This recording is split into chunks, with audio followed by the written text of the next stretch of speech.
Boa tarde a todas e a todos.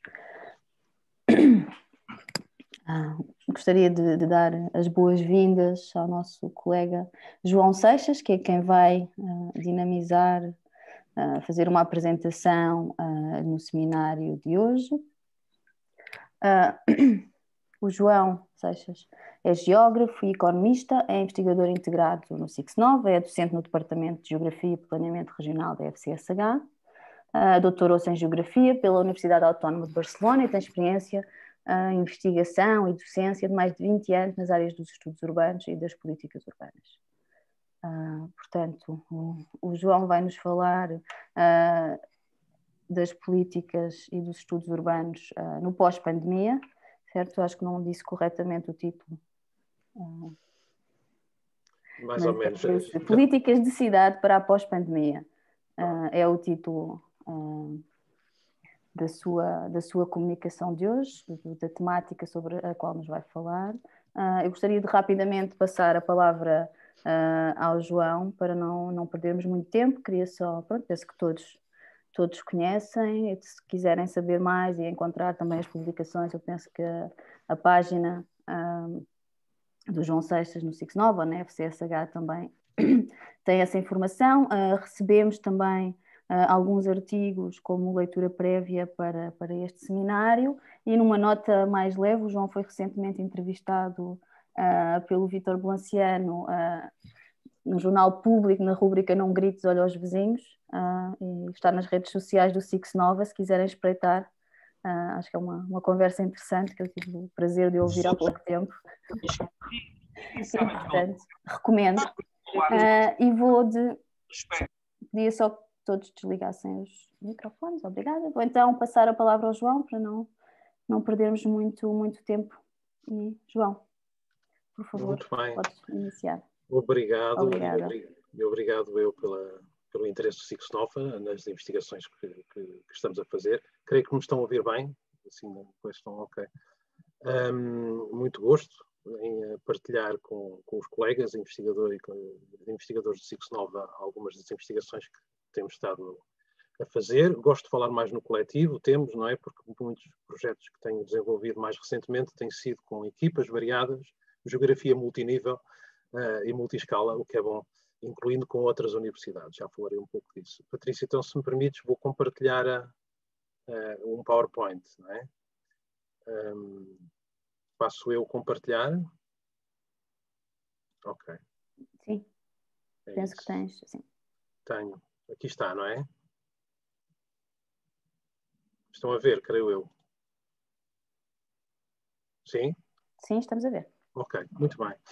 Bom, pois eu próprio tive dúvidas sobre o título, porque a Patrícia Pereira, e muito bem, tinha-me dito para eu falar de um enfoque concreto das investigações mais recentes, e eu até ontem estava a pensar nisso, mas ontem revi a ideia e vou aqui mais falar um pouco de algumas reflexões relacionadas com projetos recentes, da última década quase, mais ou menos recentes, que tenho coordenado ou co-coordenado.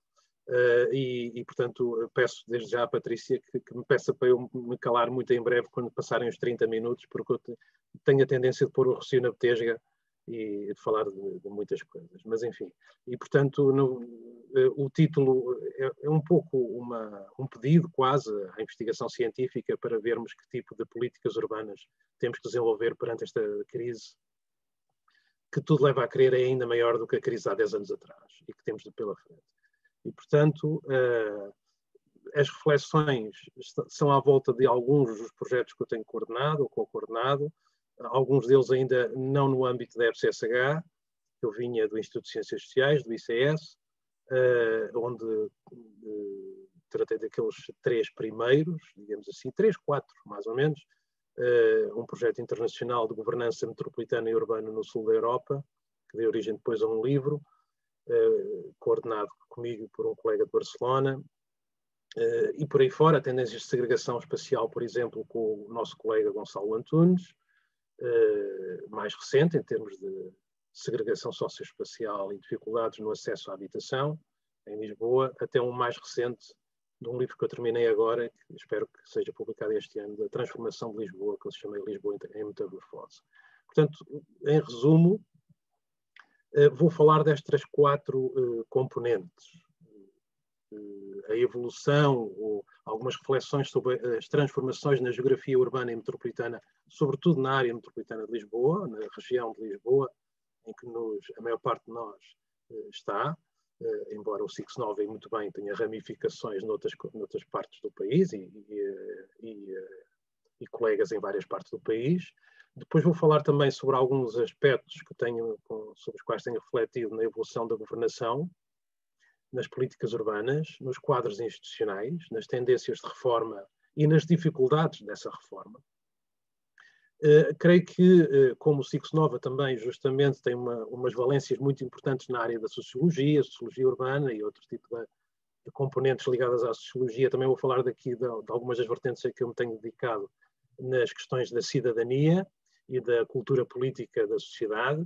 Um dos projetos recentes, inclusive com a Patrícia, como te recordas, do inquérito que fizemos há uns 3 anos atrás, à qualidade de vida urbana e à cidadania em Lisboa, e algumas perspectivas finais. Portanto, é à volta destas questões que irei referir. Bom, eu creio que para percebermos o que se passa hoje é preciso ir um pouco atrás, sobretudo quando se trata de uma metrópole como a nossa, com umas transformações profundíssimas que esteve nas décadas mais recentes. Os geógrafos conhecem isto muito bem, estas questões, e, portanto, vou, enfim, refletir um pouco convosco à volta destas imagens que aqui surgem. Todos sabemos que a metrópole de Lisboa teve uma verdadeira explosão territorial nas décadas mais recentes.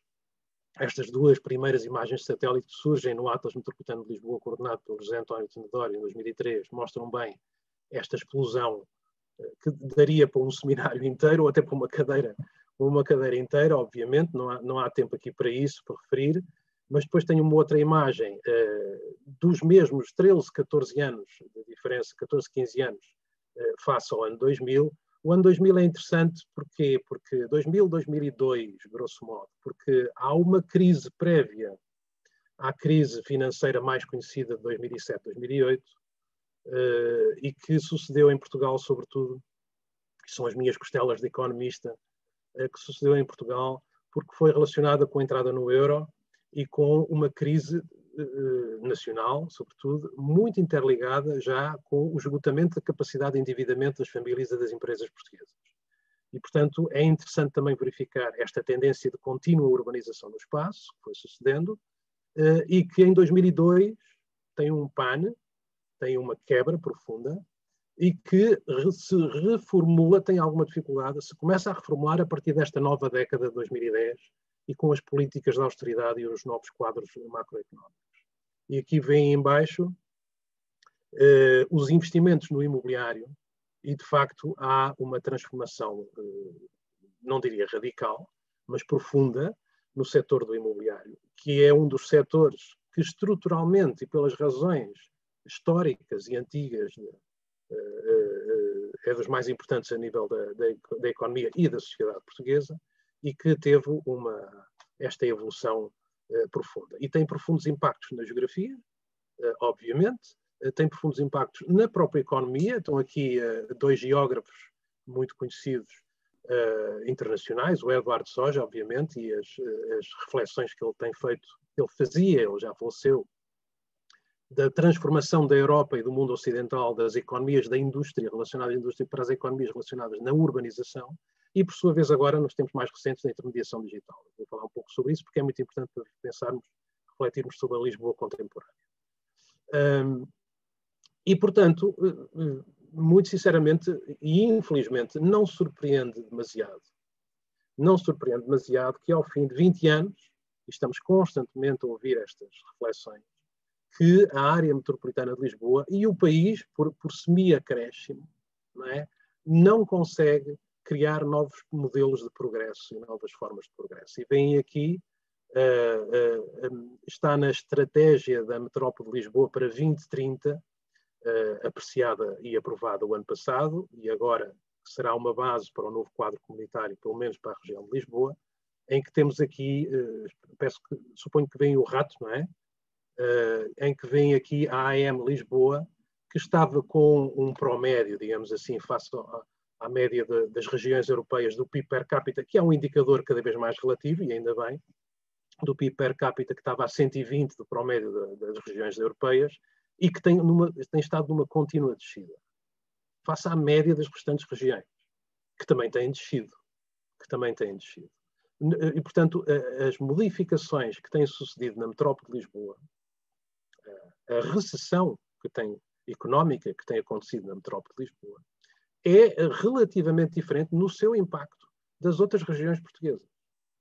Porque há várias razões para isso, isto também daria para outro seminário, mas porque foi muito sustentado justamente nos modelos de urbanização. Não é a única razão, mas é uma das mais importantes.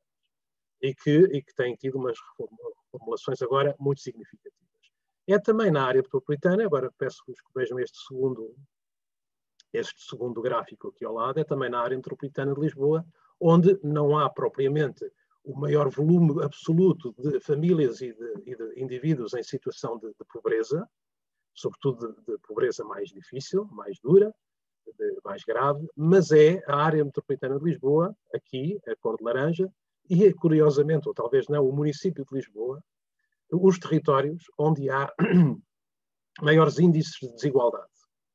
Não é o índice de Gini que aqui trago, mas é o rácio P90-P10 entre os mais ricos e os mais pobres, e que mostra, de facto, enfim, isto também não é novidade nas áreas metropolitanas. As áreas metropolitanas são quase sempre as zonas onde há o maior diferencial e maiores desigualdades, o que nos exige, de facto, por o seu lado, outro tipo de preocupações.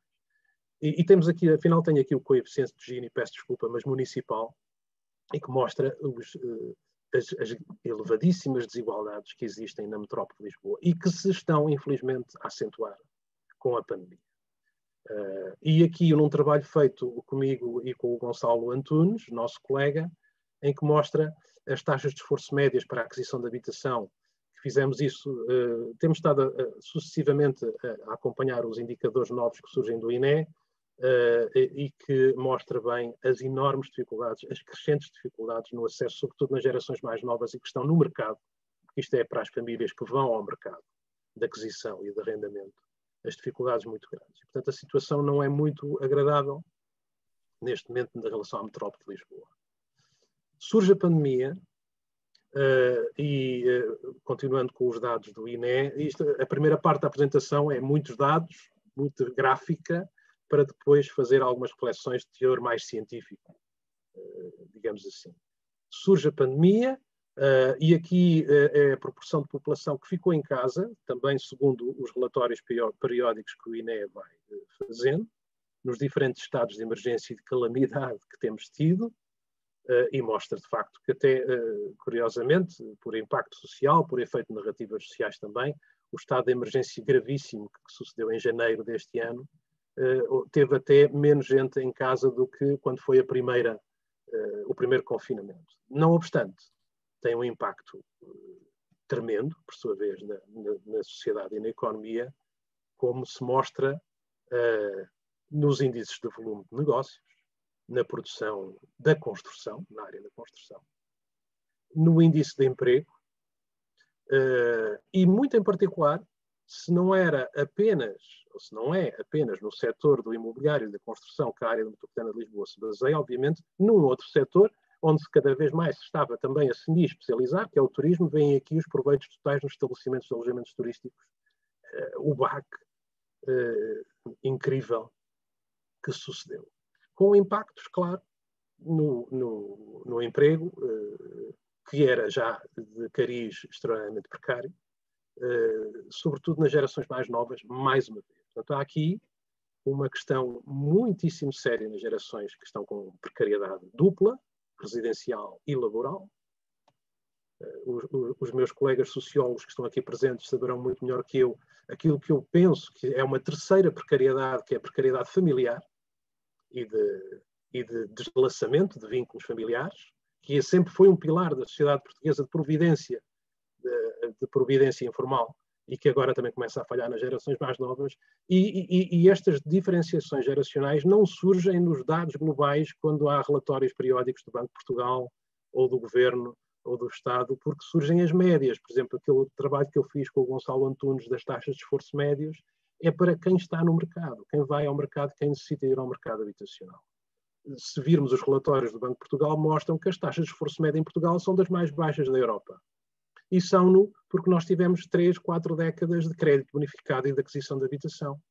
E que agora estão a resultar no final das dívidas de capital, fica apenas um resto de juro, que ainda por cima é quase negativo, ou zero, e, portanto, essas médias não demonstram as diferentes realidades familiares que existem.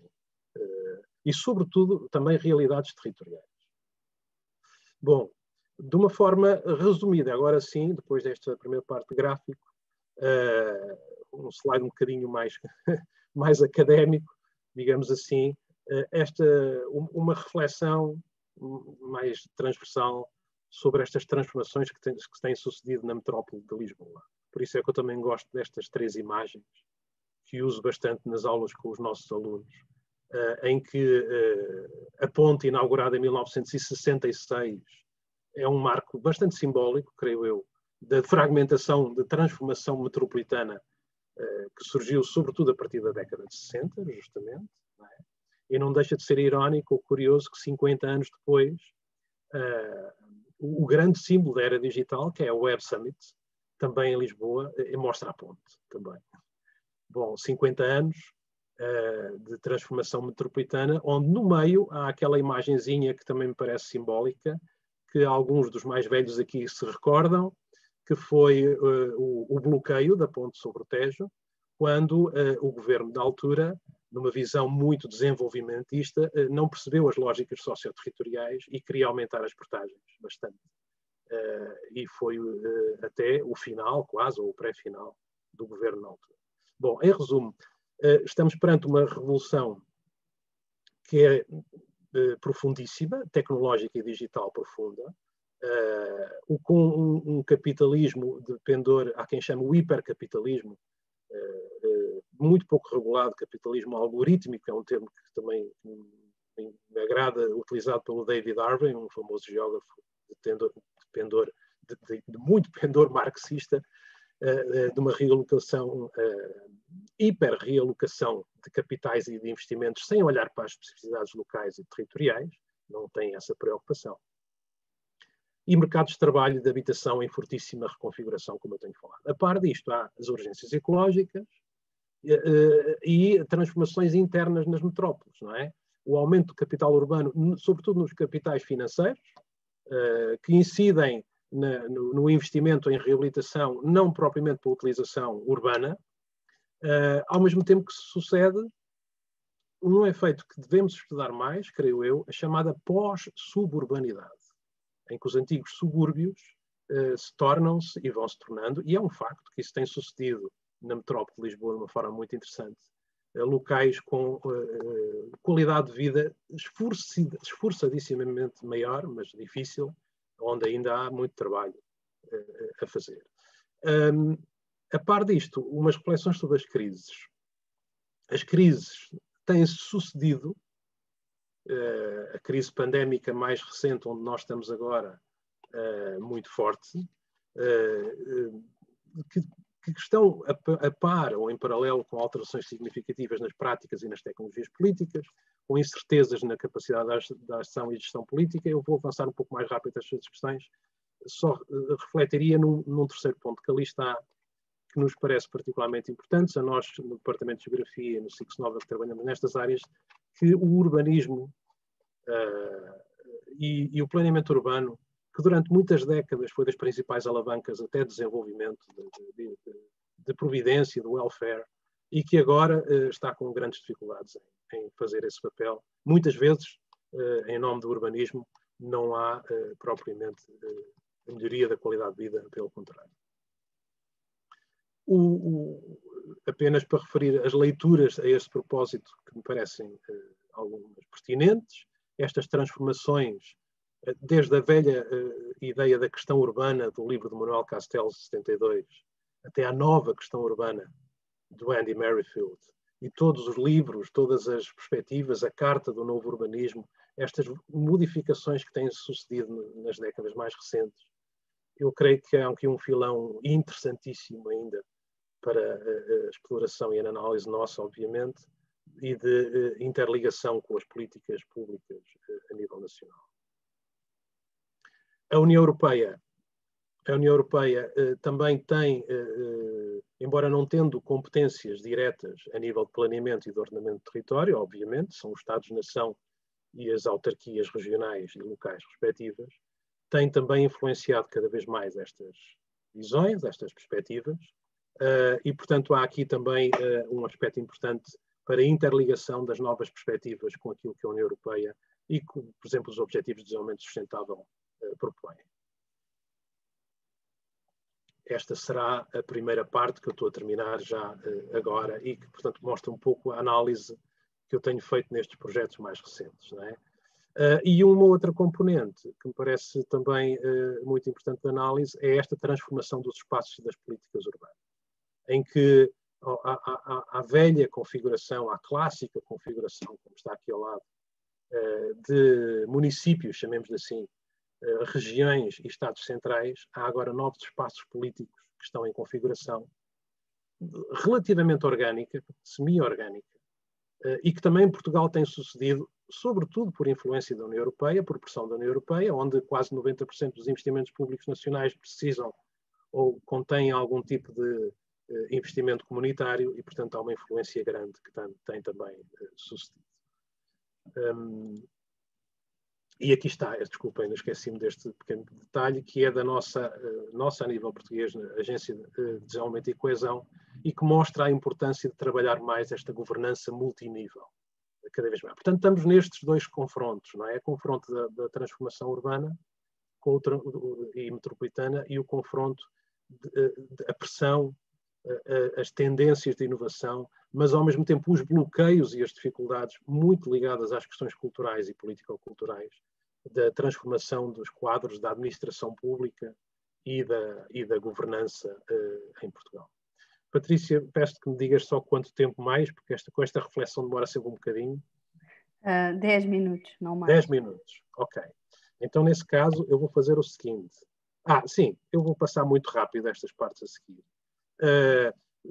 Porque são bonecos, apenas para mostrar bonecos, embora, quer dizer, nos últimos anos, bonecos, nesta apresentação, nos últimos anos, os projetos que eu falei ao princípio têm analisado diferentes políticas, diferentes programas, aqui na área metropolitana, desde programas municipais até programas das juntas de freguesia, estão aqui imensos, que eu fiz este patchwork, são programas que temos analisado na sua estrutura de administração, de governança, de impactos, de resultados.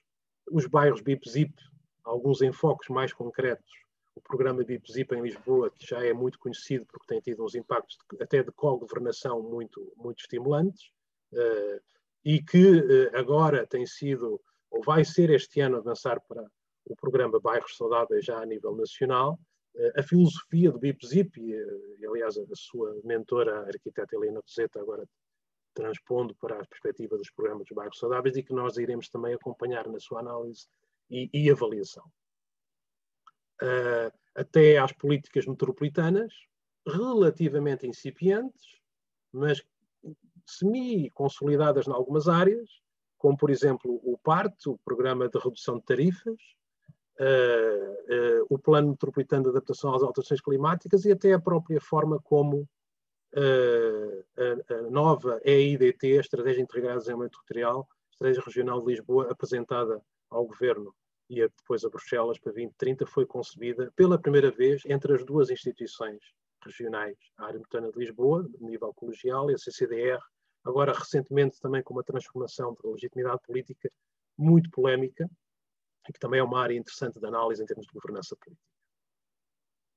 E um último ponto neste aspecto do nosso enfoque que temos feito, inclusive até o processo dos novos PDMs, como por exemplo o de Sintra, que trabalhamos com os nossos alunos, que é um dos mais recentes, foi aprovado muito recentemente, e que propõe já novos princípios e novas perspectivas.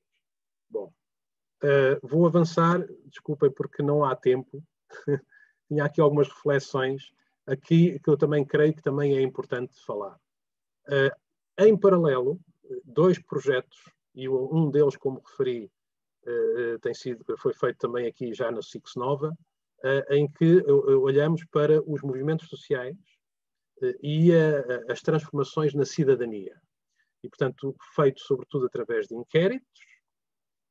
Está aqui a matriz sobre o qual os inquéritos foram desenvolvidos, quer um feito ainda no tempo do ICS, quer um agora do SIX Nova, na conjugação da análise entre qualidade de vida e percepção sobre o governo da cidade. E é também com base nestes resultados destes inquéritos que também temos feito as análises sobre as transformações aqui na metrópole, na perspectiva de que a transformação da cidadania e dos movimentos sociais também será um dos elementos fundamentais, não diria o elemento mais fundamental, depende das perspectivas de transformação para as políticas urbanas. O nosso colega de Barcelona, por exemplo, o geógrafo Oriol Nel, fez recentemente um livro muito interessante, A Cidade em Movimento, que tem essa tese, embora as características da Catalunha e de Barcelona sejam relativamente diferentes das nossas, obviamente, que é sobretudo através dos movimentos sociais e da pressão da cidadania que se transformam as políticas socioterritoriais. Estão aqui alguns resultados dos inquéritos.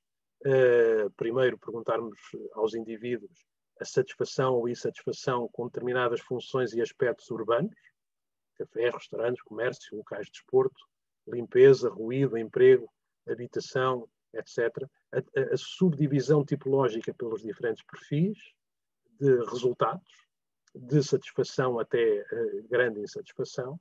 Portanto, aqui há algum agrupamento tipológico. Isto em relação aos aspectos relacionados com a qualidade de vida, mas também uma segunda componente, como os referi na matriz anterior, os inquéritos também incidindo sobre a participação cívica, as percepções sociais sobre as questões urbanas, sobre as questões do território, onde vivem, onde residem, onde trabalham e têm escola. E, portanto, aqui também, entre os dois espectros, as duas partes do espectro, aliás, entre nenhuma participação cívica até bastante participação cívica, a subdivisão tipológica, e depois o mais interessante é relacionar as respostas entre estes dois universos, entre as percepções de qualidade de vida e as percepções e práticas de cidadania e de participação. Está aqui um exemplo apenas nesta apresentação, que não dá muito tempo para... Portanto, aqui com a entrada do tipo de participação cívica e as características que relacionam em nível sociopolítico e a nível das percepções sobre a qualidade. Isto é muito interessante e é um filão ainda muito por explorar, creio eu, porque também espacializando estas matizes da cidadania e da participação cívica também se encontram perspectivas muito, muito interessantes. Aquilo que o sociólogo Manuel Vilaverde Cabral tinha referido há mais de 10 anos sobre o efeito de cidade, que sucede, de facto, de uma forma muito estimulante. E não necessariamente apenas nas cidades centrais clássicas, de todo. Surpreendentemente para alguns, não tanto para outros, em alguns pós-subúrbios, justamente, um nível de participação cívica muitíssimo interessante e muitíssimo estimulante. E agora vou sim passar para as reflexões finais, apenas para mostrar estas questões. Não há tempo para aquilo que eu tinha aqui, como sempre tenho aqui várias coisas, apenas para mostrar aqui um esquema de um artigo que eu enviei a pedido da Patrícia anteontem, de um artigo que escrevi com o António Brito Guterres, em que também fizemos esta subdivisão, análise dos movimentos sociais urbanos na metrópole de Lisboa, pelas diferentes áreas de intervenção, graus de sucesso, tipos de reivindicações, etc. Enfim, passo para os 2 slides finais, para depois, eventualmente, ou certamente, deixar espaço para o debate, que é o mais interessante. E as reflexões finais são, sobretudo, no nível qualitativo e relacionadas já com as questões da pandemia. A pandemia de nível qualitativo, mas sustentadas também em indicadores de base quantitativa. Tem tido um enorme impacto nos territórios urbanos, claro, locais com maiores densidades, mas também com maiores ou grandes vulnerabilidades. O que mais se valoriza na vida urbana, o que mais sustenta a vida urbana, não é?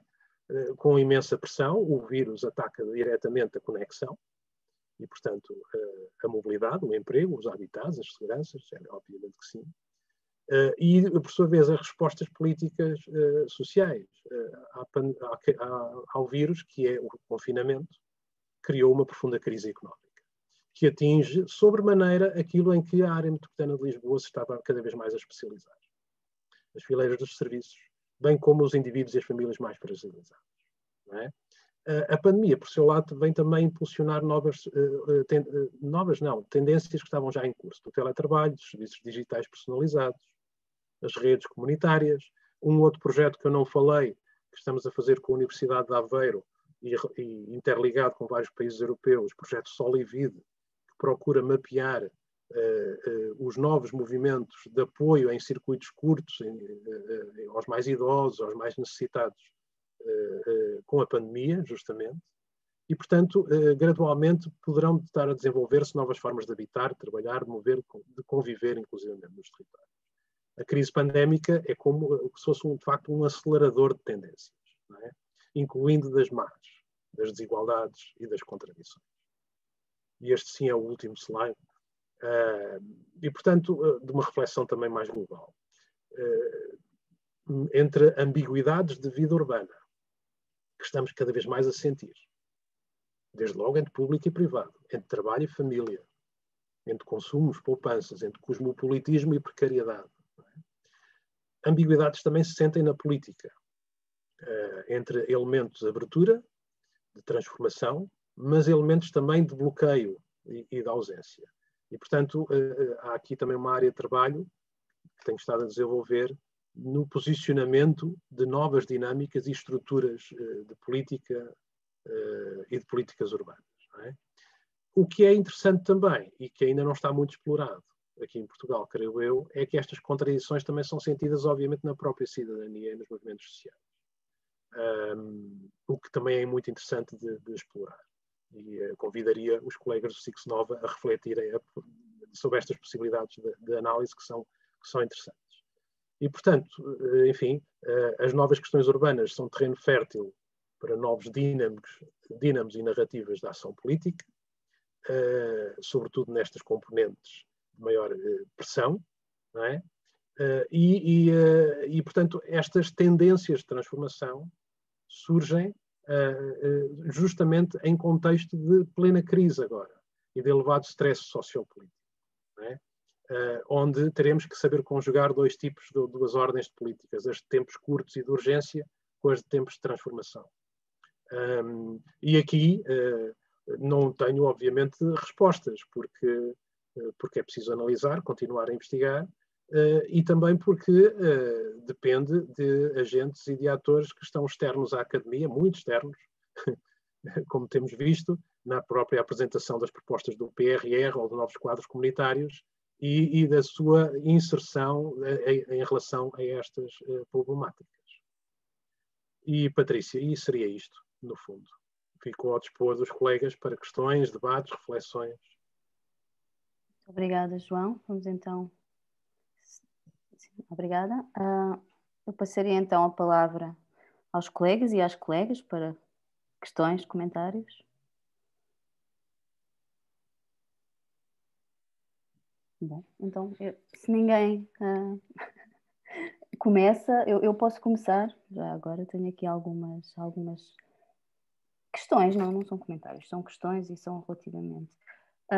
São de várias, digamos que em torno de vários tópicos diferentes e são de várias escalas. Tu falaste em pós-suburbanidade e isso despertou-me aqui a atenção. E quando tu falas em pós-suburbanidade em relação a Lisboa, do que é que estás a falar exatamente, não é? Porque fico um pouco na dúvida de a que é que realmente te estás a referir, e também não tiveste tempo de desenvolver, mas este seria um tópico que a mim me interessa e que gostaria de te ouvir desenvolver. A minha segunda questão são questões muito pontuais.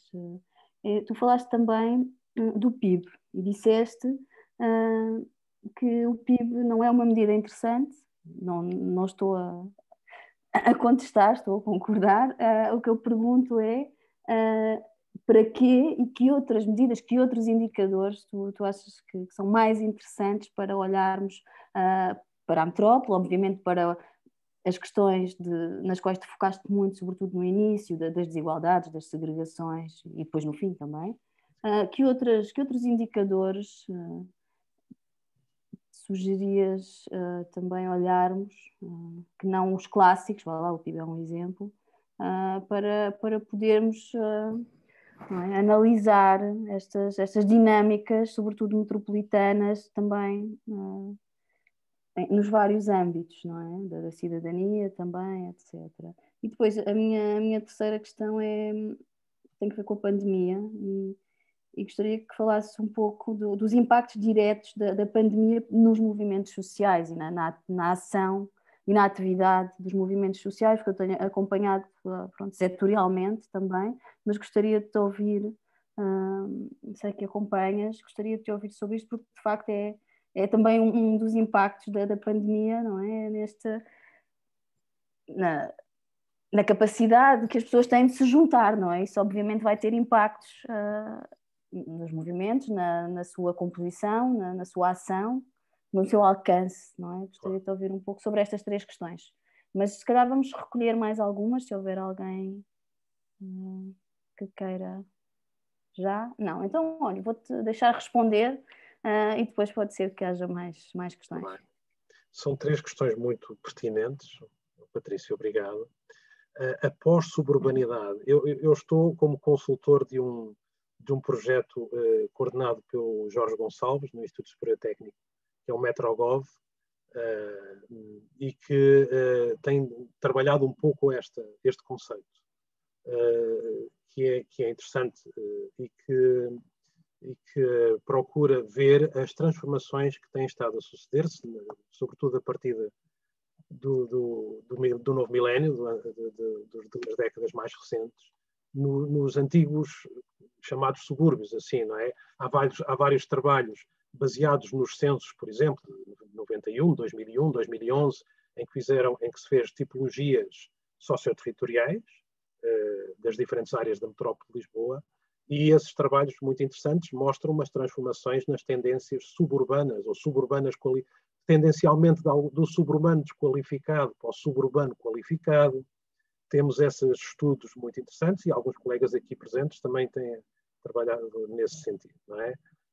E, portanto, este conceito da pós-suburbanidade foi adotado deste projeto MetroGov, que me parece interessante, em que mostra, de facto, que há uma série de áreas, não todas, de todo, não todas das áreas construídas e urbanizadas na metrópole, em que estão a deixar de ter as características de suburbano, estão a ficar, de facto, bastante qualificadas, não é?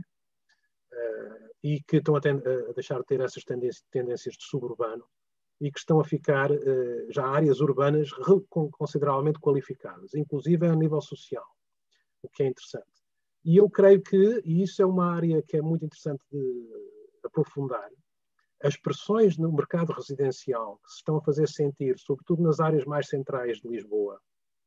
Quando digo áreas mais centrais de Lisboa, é o centro de Lisboa, centro histórico, mas não restrito, centro histórico alargado. Centro histórico alargado, para mim, vai até à segunda circular, pelo menos, não é? Praticamente as pressões, ou mais além até do que isso, não é? O Parque das Nações já é quase um bairro histórico. Mas com as pressões grandes que estão a suceder-se neste grande centro de Lisboa e por toda a costa do Estoril, é sobretudo aí que se faz o investimento imobiliário internacional. Agora está aqui o Gonçalo Antunes, que eu estou a vê-lo, e que o nosso estudo mostra que as taxas de esforço, ou o aumento das taxas de esforço tem sido nestes territórios, o que pode estar a fazer com que haja uma tendência das famílias e das novas gerações com menos posse e menos possibilidades de viver estes territórios, que vão para os velhos, já com muitas aspas, subúrbios. Não é? Se estas tendências não se alterarem.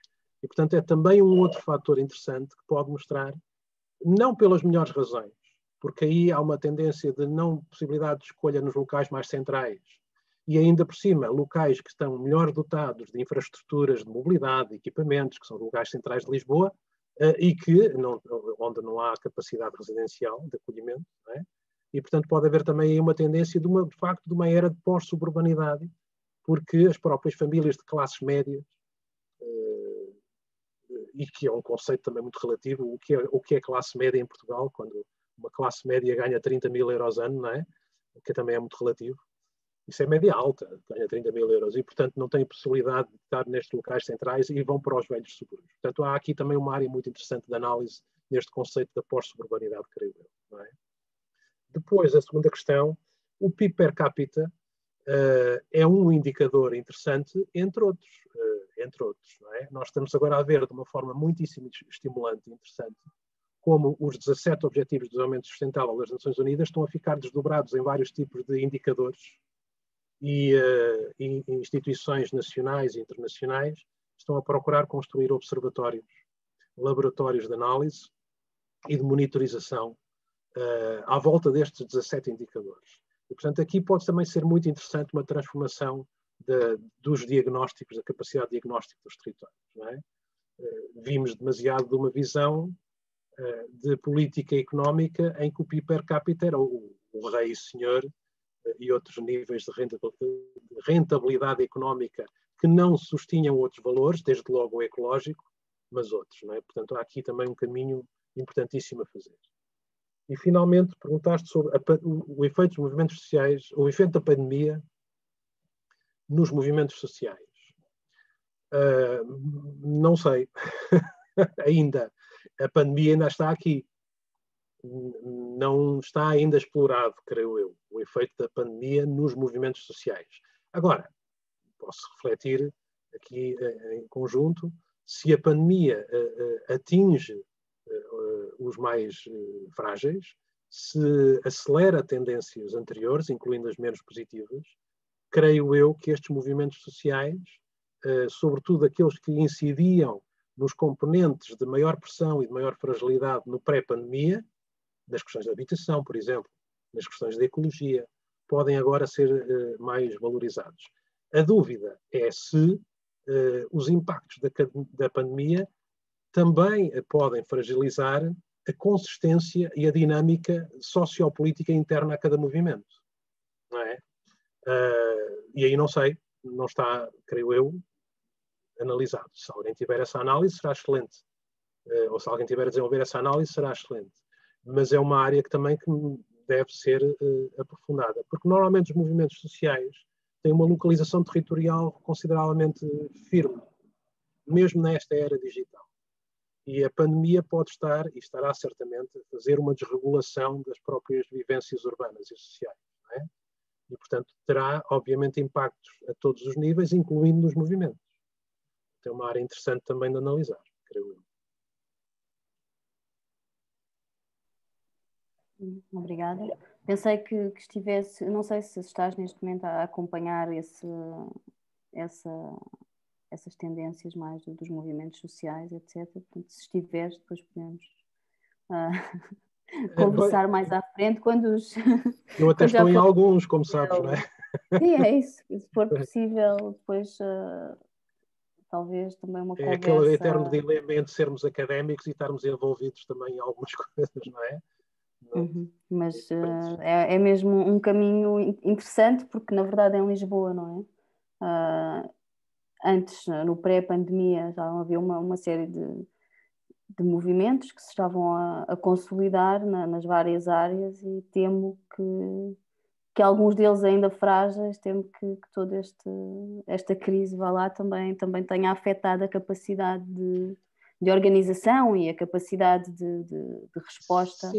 Sim. Embora foi um dos slides que eu não mostrei no projeto Solivid, em que mostra o que eu estou a fazer com o nosso colega de Aveiro, da Universidade de Aveiro, José Carlos Mota, em que fizemos uma recolha eu não diria movimentos sociais. Os colegas de Aveiro chamariam movimentos sociais, mas são proto-movimentos sociais, que surgiram com a pandemia.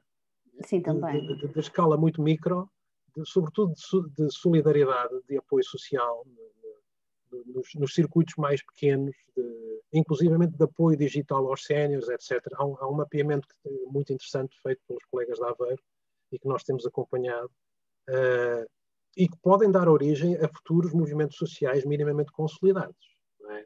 É um projeto que neste momento está em curso.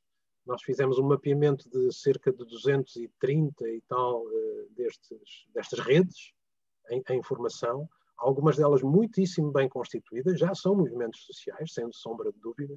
Todas são, mas outras mais consolidadas que outras. Não é? Agora, há uma taxa de mortalidade potencialmente muito elevada se os efeitos da pandemia passarem.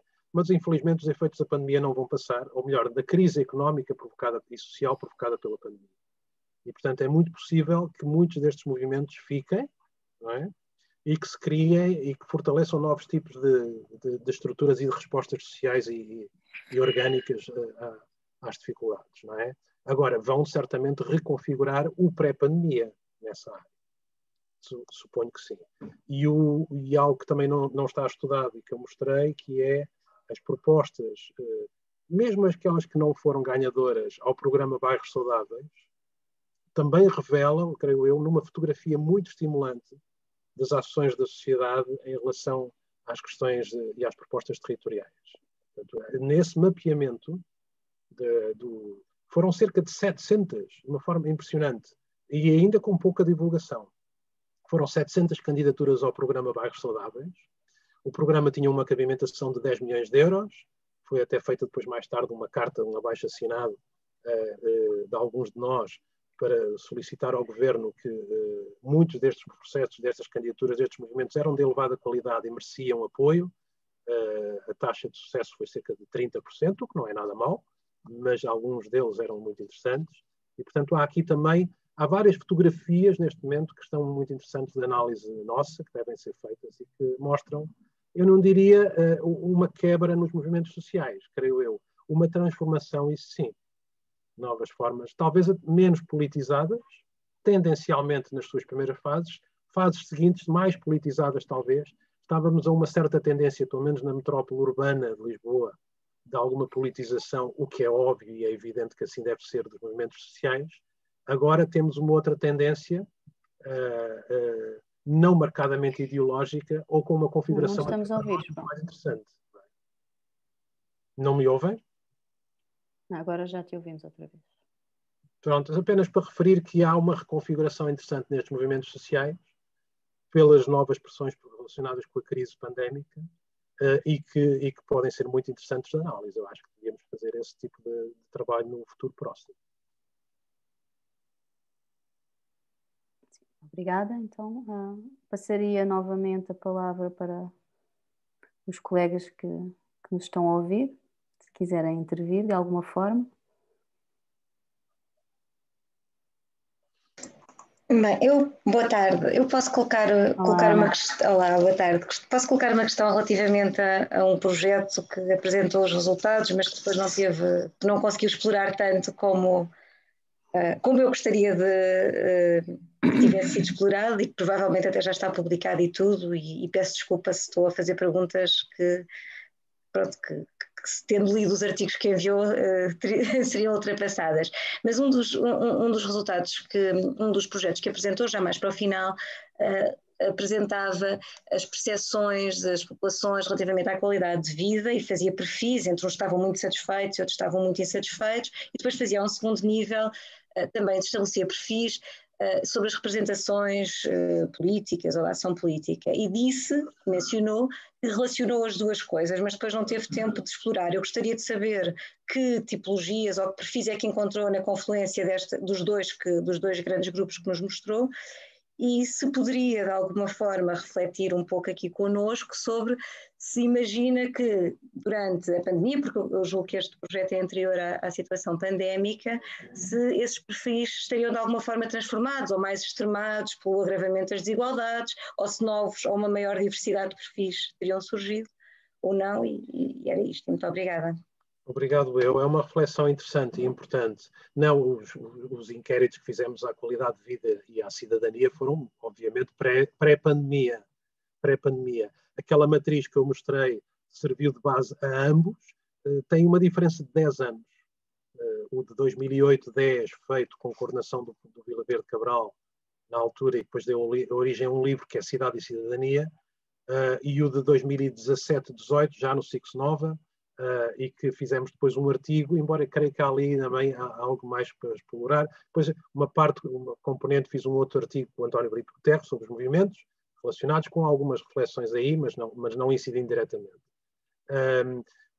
Já no primeiro inquérito, de há mais de 10 anos, com resultados de há 10 anos, tínhamos verificado que nas diferentes correlações existentes entre as respostas sobre as percepções de qualidade de vida, os estratos socioeconómicos e demográficos, não é? E inclusivamente a condição territorial, enfim, chamemos-lhe assim, onde as pessoas residem, onde trabalham e por onde se movimentam. Havia vários tipos de mapeamentos, de cartografias de correlações, não é? E uma das mais interessantes é que havia uma correlação muito interessante entre as percepções e a consciência política e as práticas de cidadania. Enfim, práticas de cidadania, aqui também, voltando à teoria académica, à reflexão académica, aquilo que, por exemplo, a nova sociologia política chama da nova cultura política, não é? Não apenas se votou nas últimas eleições, ou se é sindicalizado, mas inclusivamente nos comportamentos. Se tem consciência ecológica dos seus consumos, dos seus comportamentos, se faz parte da comunidade escolar da escola dos filhos, etc. Práticas de cidadania vistas de uma forma um pouco mais complexa, digamos assim. E fizemos esse tipo de mapeamento, e uma das correlações mais interessantes era, de facto, que havia uma correlação muito estimulante da observação entre estes níveis de cidadania e de envolvimento cívico com os territórios urbanos e com as características dos territórios urbanos onde se vive e onde se trabalha. Eu creio que há aqui um filão interessantíssimo de análise. Não é? Agora estou-me a lembrar recentemente das últimas eleições norte-americanas presidenciais, em que cá em Portugal é raro fazermos esse trabalho, até porque os dados e os indicadores são muito difíceis, são considerados sempre muito confidenciais e nunca são dados à pequena escala, os microdados, não é? E mostrava nas eleições norte-americanas umas cores completamente diferentes, consoante se estava em zonas urbanas mais densas, menos densas, suburbanas menos densas, zonas mais semi-rurais, etc. E uma resposta eleitoral, no caso, radicalmente distinta. E que dizia, por exemplo, que o Biden tinha ganho as eleições nos subúrbios qualificados, nas zonas suburbanas qualificadas, não nas zonas centrais, que já são deles. Não é? Embora aí até tenham descido face a 4 anos atrás. É sobretudo no suburbano qualificado.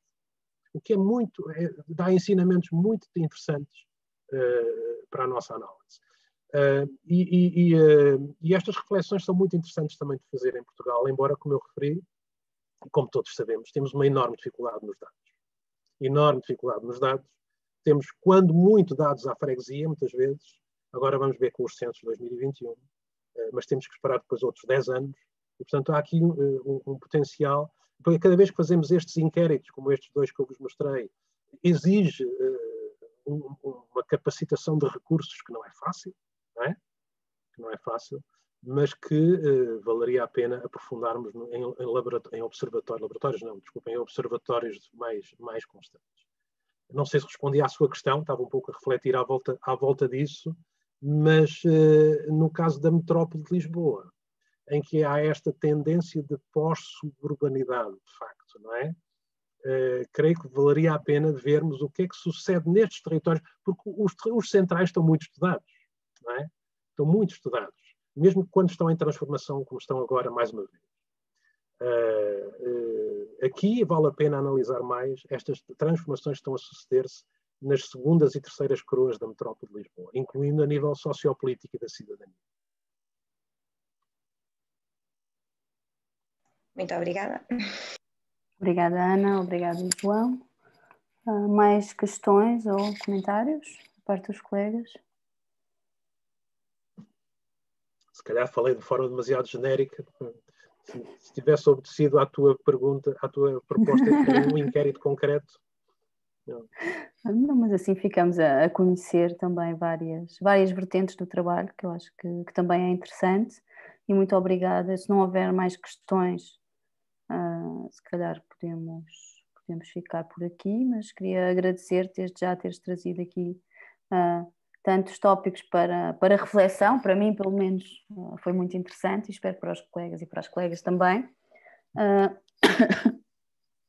E pronto, de qualquer forma, distribuímos também os artigos, e sei que foi um pouco em cima da hora por ler 4 artigos, mas ficam já com eles, e quem tiver interesse, obviamente, poderá ler e aprofundar, e depois o João estará também, obviamente, disponível para conversar e com todo o trocar gosto. mais impressões, e teremos a oportunidade no futuro também, claro, de nos voltarmos a encontrar em torno destes temas, não é? Vários deles. Pronto, eu queria só deixar aqui uma nota sobre o próximo, ainda antes de terminar, sobre a próxima sessão do Seminário Permanente do SICS Nova, que vai ser na próxima sexta-feira, 14 de maio, e o tema será o confinamento na velhice, pelo colega José de São José, do grupo de investigação 5. E à mesma hora, não é? No mesmo lugar, como tem sido desde o início. E creio que podemos ficar por aqui. Muito obrigada, João, e muito obrigada aos colegas. Adeus.